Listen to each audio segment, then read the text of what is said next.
Hello everyone, and welcome back to Dragalia Foundry, a fan channel where everything Dragalia Lost can be found. This video is going to contain my review of the latest Summon Showcase. It's a prize showcase this time around, featuring Housekeeper Pia as a brand new water element bow-wielding adventurer. She is part of the permanent summoning pool, so although I had speculated that she might be a seasonal or limited time alt, that ended up not being the case, so she is going to be part of the summoning pool going forward.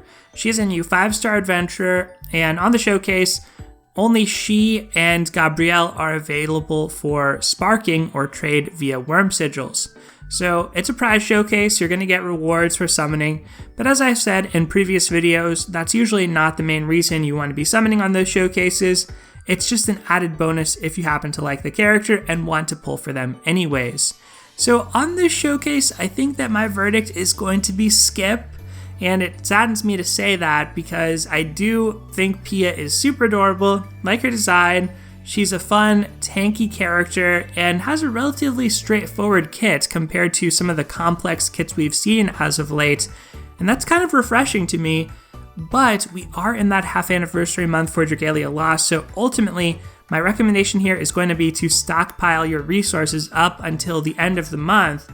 And even though we do tend to get a lot of freebies and free summons for the anniversary and half anniversary, I still think you're going to be better off just saving up your resources for that time to see what might unfold then. And who knows, we may get a collab in the next few months. We may get something that you're going to want to have those resources for. And I say that as somebody who has just recently gone through the pains of summoning, as you can see based on my resource stockpile here. So yes, it's diminished since my previous video, and yeah, I did end up summoning on that Gala Elysium and Humanoid Zodiark showcase, going for Humanoid Zodiark.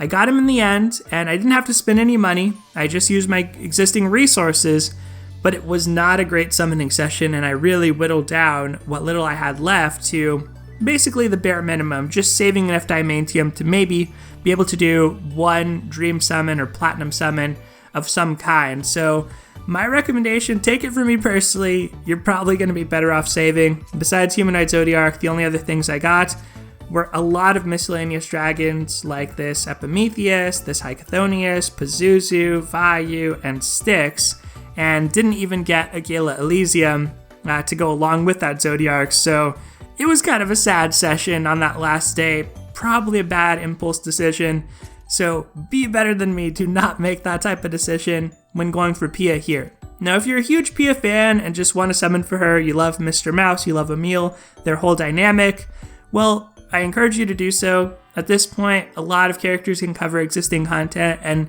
you're probably going to have more fun going for the characters you actually like anyway. So I do think there's an audience for this showcase, but if you're trying to conserve your resources, especially if you're free to play, I would generally recommend waiting until the end of the month before summoning. And even if you're not going to wait that long, at least wait until the 14th, where you'll get your preview of the next Summon Showcase. And we know that showcase is going to have a character who's appeared before in the main campaign, but not yet been playable. So that's one you want to be on the lookout for as well. Alright, so this showcase is going to be a quick review. It's just Housekeeper Pia here at an appearance rate up. And as I said before, her kit is pretty straightforward, so let's go ahead and read into it. She has 2 skills, Heart of Devotion and Shiny and New. Let's start with Heart of Devotion. This one is shareable with a share cost of 7. It deals damage to enemies directly ahead, inflicts frostbite and lowers their frostbite resistance, also grants all teammates in front of the user a shield, and if 3 teammates are located in front of the user, it restores the user's HP. So the damage on this is solid, so you get 3000% damage total, and Pia, by the way, is a bow adventurer, so the skill energy required is not too bad at all. You're also having that built-in skill haste here from the co-ability. I think that that's very manageable. The recovery potency is okay if 3 teammates are in front of you. I do like that there's a positioning element because that does remind me of Emil's kit, so that's a fun little nod there. And then the effects on this are going to be that Frost Res reduction, minus 10%. It only lasts 10 seconds though. You get the shield on your teammates. Yep, all teammates in front of the user a shield, so I guess it doesn't grant her a shield, just her teammates. And then you get Frostbite, which as always lasts 21 seconds and deals damage over time. So I think this is a pretty solid skill. It does a lot in one. It is shareable, but I don't know that it'd be really a priority at all to share or anything like that. But I do think the res reduction is probably the nicest thing that I see here. That is already available via Dragon in Ciela. The vulnerability stacks that Gala Beast Ciela applies do reduce enemy resistance to Frostbite, and that's really solid, especially in the water element where Frostbite is really your main damage over time affliction. Most other elements have multiple afflictions that do damage over time, enabling multiple Punisher setups and also making it so that you're not necessarily capping those affliction resistances on enemy bosses as quickly. So for example, in the wind element, you cause both poison and storm lash. In the flame element, you cause both burn and scorch rend. In the shadow element, you have poison and shadow blight, and in light, you have flash burn and paralysis. Well, water back in the day had freeze and bog, neither of which are damage over time, so it wasn't until Frostbite that they really got an affliction of that type that was long-lasting and could enable Punisher prints.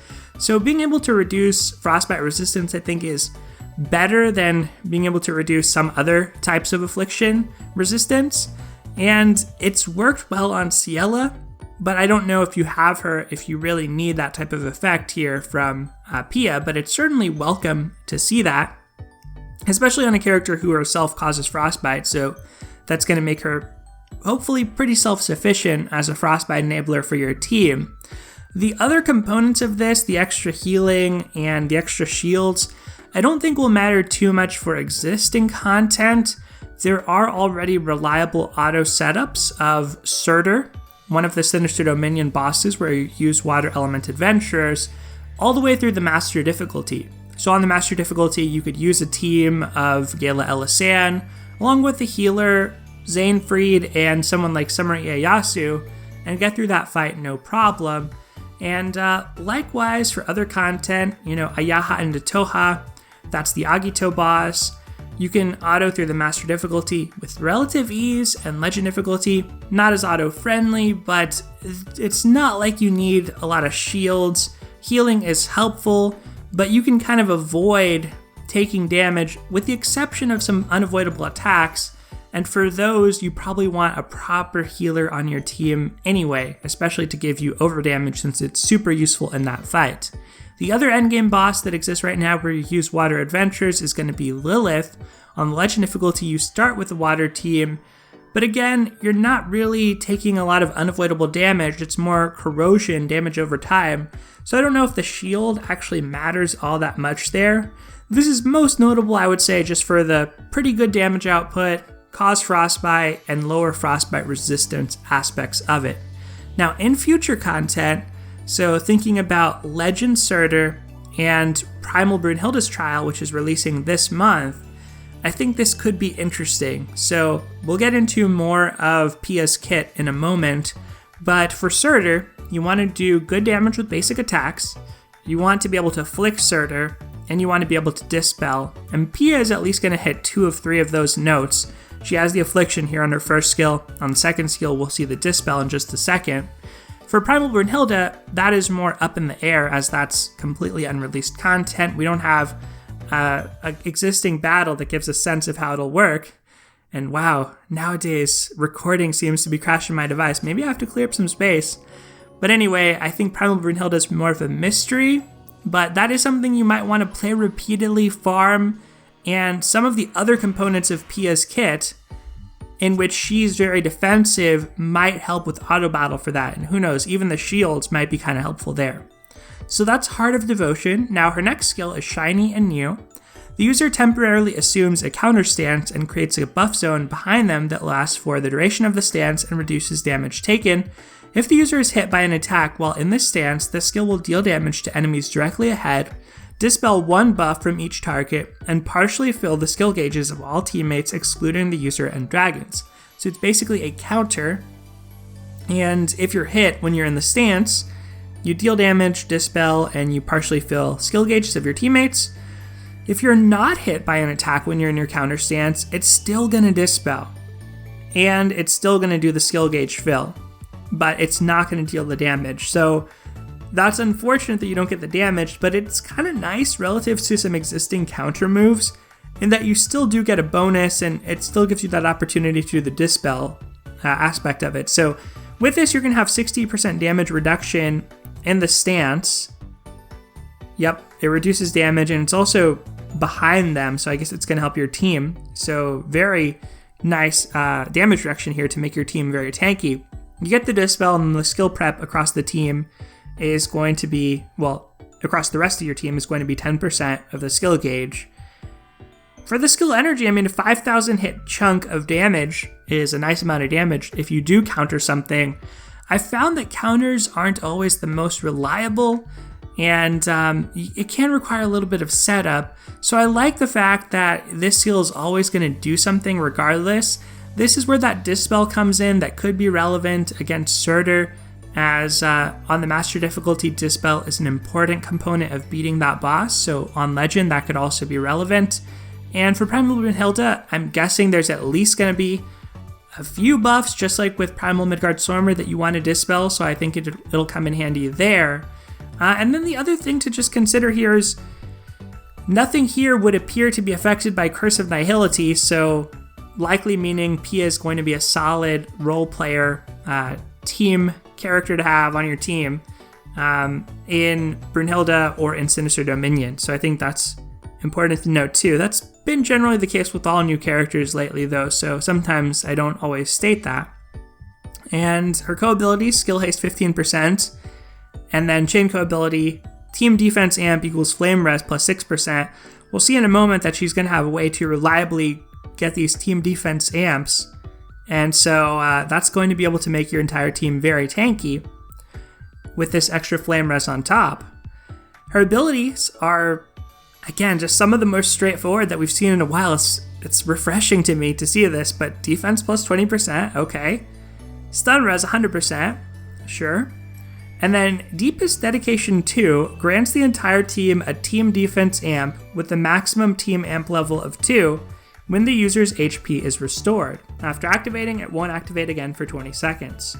So, if I remember correctly, level 2 team defense amp is going to be a 60% defense buff, and if you have somebody on your team, namely Sandalphon in the water element, that can get that to level 3 or has a max level of 3, I think that's going to be a 90% defense buff. So that's a really large defense buff, and amps tend to have a high duration at that high of a level, so that's going to protect your team pretty well. We already have Gala Elisan in the water element that serves as a great enabler for auto strategies against Surtur and earlier content too, with her tankiness and her high amount of flame res that she gives the entire team. But this could be an interesting complement here, especially with the skill haste synergy. Elisan is a buff bot herself, being able to cast her skills more quickly. It feels like these characters would have a lot of synergy. And then I mentioned earlier Sandalphon you'd want to throw on there for the extra level on the team defense amp. And it feels like you have yourself a core that's pretty solid, with Elisan being able to buff the team, both her and Pia being able to provide defensive utility, Sandalphon applying that overdamage and healing, Pia applying frostbite and dispel, and then you'd still have one slot to fit in another valuable teammate that could contribute in some way. So I could actually see that maybe being a really nice core to auto Brunhilde, depending on her mechanics, and probably to auto existing content as well, if that's something that you're still working on. I will point out that as a ranged unit, with her being a bow-wielding adventurer, her defense at base is going to be 8 instead of 10, so she herself is a little bit less tanky than melee characters, but I think that's offset here with this extra defense ability you have built in. The stun res is totally fine. I think nowadays with all the print slots we have, it's a lot easier to compensate for missing affliction resistances if you want to, and even then you may not necessarily feel the need to, depending on the severity of burn, which would be the other affliction she's likely to encounter, and I guess Scorch Rend nowadays too. But overall, I feel like she will be a pretty good piece in an auto team. Helpful to make solo content easier as well if you're struggling with manual play, taking some extra hits every now and then, just having a hard time. I think she can help with that. but mechanically, she's probably not going to be best suited for things like creeping corrosion, that type of damage. It doesn't seem like she's especially designed to tank through, because you're not getting a lot of like regenerative healing or anything like that here. So that could still be a pitfall if you feel like she might be the solve to the reason you're dying in some of these harder Sinister Dominion quests. It may really not be. It may be the need for more of a robust healer. So that's something I would point out. Nevertheless, I think that she's a solid a team player, as I said, solid addition to a water team. I feel like she hits enough different notes between Affliction and Affliction Res Down and Dispel that you could comfortably slot her onto a team and still be able to fulfill all those other needs that you have in existing endgame content, like the need for overdamage and high hit count and extra defensive utility in some cases. So I like Pia's design, but I still feel like other characters that we already have can kind of get the job done comfortably. So it remains to be seen if that'll be true in Legend Surtur and Primal Brunhilde, but I would take my chances, wait till the end of the month. That's my personal take on the showcase. I would like to summon for Pia, but this is the problem. I just want to summon for all these adventurers and characters nowadays, so no resources left to do so for now. Gonna save up, I guess, what little I can for the half anniversary and hope for some good luck on any free summons we may get. That is going to do it for today, though, everyone. So thank you as always for watching. Take care, and I'll see you next time.